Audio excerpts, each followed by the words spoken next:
Welcome to antenna as a component. We will speak about power density and power intensity. The purpose of this video is to understand two basic quantities of antenna, which are power density and power intensity.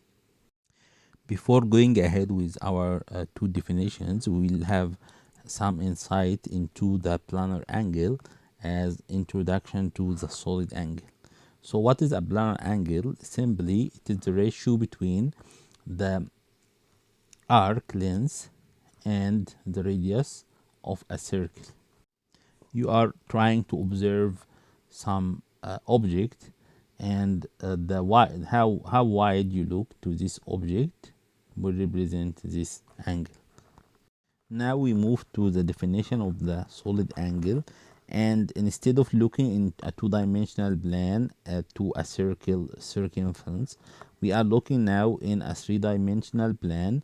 And here, instead of the circle, we have a sphere, and instead of the arc length, we have the surface area of the sphere.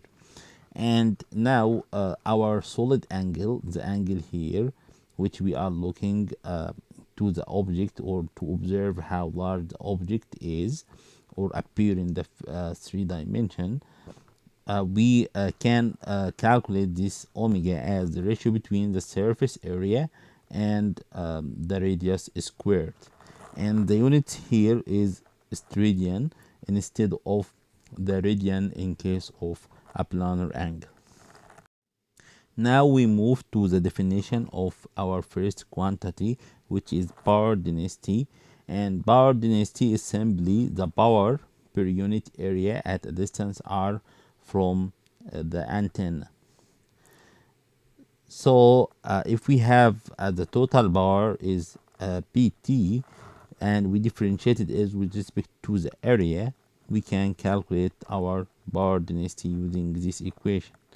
This is a differential form, and we can reformulate in the integral form and say that the total power is just the double integral of the power density dA, or if we use the solid angle, then we multiply first the power density by r square, and multiply by d omega, because simply omega is equal to a over r square. Then d omega will be equal to dA over r square.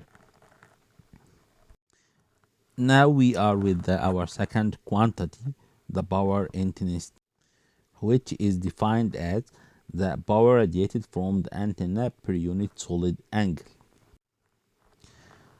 So again, if we have the total power as Pt, we can differentiate it with respect to the unit angle, and we can get U, which is the power intensity, equal to d Bt by d omega. Or in the integral form, we can say our Bt is just equal to double integral of U d omega. And because the unit angle has units of steradian, then the power density will have the units as watt per steradian. Finally, we need to note that our power density is just r squared multiplied by the power intensity.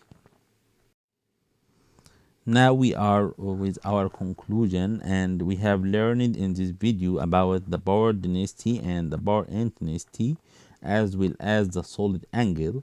And we have learned that the power density PD is equal to the differentiation of the total power per area, and area is meant by the surface area.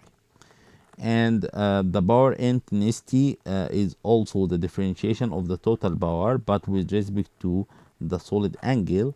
And the angle or the solid angle is related to the area or the surface area as omega equal to a over r square. And finally, we can write in integral form the total power, which is equal to either the double integral of the power density dA, or the double integral of the power intensity d omega. Stay tuned for more concepts.